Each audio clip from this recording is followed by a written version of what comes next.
ভাই একটু দাঁড়ান, আপনি যে সাবানটা প্রতিদিন গায়ে মাখতেছেন ওইটা কি সাবান নাকি বিষ? আপনি তো অজান্তে নিজের শরীরে বিষ মাখতেছেন ভাই। বিশ্বাস করেন, আপনার শখের সাবানই আপনাকে তিলে তিলে শেষ করে দিতেছে। আমার কথাগুলো যদি না শুনেন তাহলে বিপদে পড়বেন ভাই। শোনেন ভাই, আমরা হইলাম গ্রামের সহজ সরল মানুষ। টিভিতে বা বাজারে চকচকে জিনিস দেখলেই আমরা ভাবি আহা কতই না ভালো জিনিস, বেশি দাম দিয়ে কিনে নি আমরা, ভাবি শরীরটা পরিষ্কার হবে, তাই না? কিন্তু আপনি কি জানেন যে ওই সাবানের ফেনার সাথে আপনার চামড়ার ভিতরে কি ঢুকতেছে? আমি যখন প্রথম জানলাম এই ব্যাপারটা, আমার নিজেরই তো হাত পা কাঁপা শুরু হয়ে গেছিল। ভাবলাম যে আপনাদের তো এই সর্বনাশ হতে দেওয়া যাবে না, তার জন্যই আজকে এই ভিডিওটা বানানো। আপনার ব্যবহার করা সাবান আর শ্যাম্পুর বোতলে ঘাপটি মেরে বসে আছে 3টা মারাত্মক বিষ। নামগুলো কঠিন কিন্তু কাজগুলো শুনলে আপনার চোখ কপালে উঠে যাব। প্রথম কালপ্রিট হলো প্যারাবিন। কোম্পানিরা এটা দেয় যাতে সাবান অনেক দিন পর্যন্ত ভালো থাকে, পচে না যায় যাতে।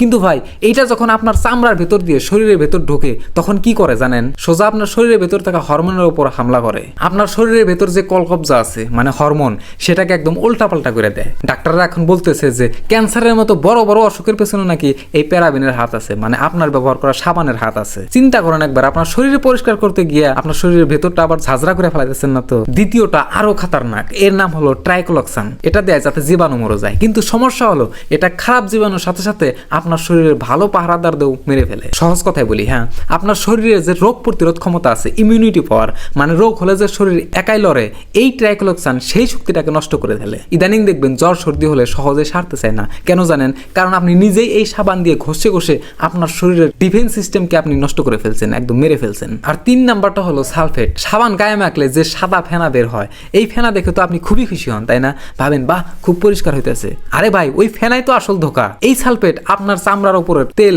ময়েশ্চার সব শুষে নেয়, চামড়াটাকে একদম খটখটে শুকনো মাটির মতো করে ফেলে। দেখবেন গোসলের পর গা চুলকায়, চামড়া টান টান লাগে। দীর্ঘদিন ধরে এই সাবান ব্যবহার করলে বা মাখলে চামড়ার 12টা তো বাঁচবেই, সাথে অ্যালার্জি আর চর্মরোগ কোনোদিন আপনার পিছু ছাড়বে না। এখন আপনি বলবেন যে ভাই তাহলে কি গোসল করা বাদ দিব? আরে না না, গোসল তো করতেই হবে আমাদের, কিন্তু আমার অনুরোধ, দোকান থেকে সাবান কেনার আগে একটু মানে প্যাকেটটা ঘুরিয়ে দেখবেন গায়ে লেখা আছে কিনা যে প্যারাবিন ফ্রি বা সালফেট ফ্রি। যে সাবানে ফেনা একটু কম হয় মনে রাখবেন সেই সাবান আপনার শরীরের জন্য ভালো। আর মাঝে মধ্যে সাবান বাদ দিয়ে বেসন বা হলুদ দিয়ে গাও দেবেন। আমাদের বাপ দাদারা কি সাবান মাখতো? তারা তো আমাদের চেয়ে বেশি সুস্থ ছিল, তাই না? ভাই আমি আপনাদের অনেক সম্মান করি, নিজের পরিবারের মতো মনে করি, তাই এই গোপন কথাগুলো আপনাদের সামনে তুলে ধরলাম। কোম্পানিরা তো ব্যবসা করতেই চায়, ওরা তো আপনার স্বাস্থ্যের কথা কোনোদিনও ভাববে না। আপনাকে সচেতন হতে হবে। এই ভিডিওটা দেখে যদি একটু ভয় পান বা মনে করেন যে কাজ হবে, তাহলে নিজের পরিবারের মানুষগুলোকে এই ভিডিওটা দেখান, তাদের সাবধান করেন। আমি চাই না আপনারা কেউ বিপদে পড়েন। আজ এই পর্যন্তই। সাবধান থাকবেন, সুস্থ থাকবেন। আল্লাহ হাফেজ।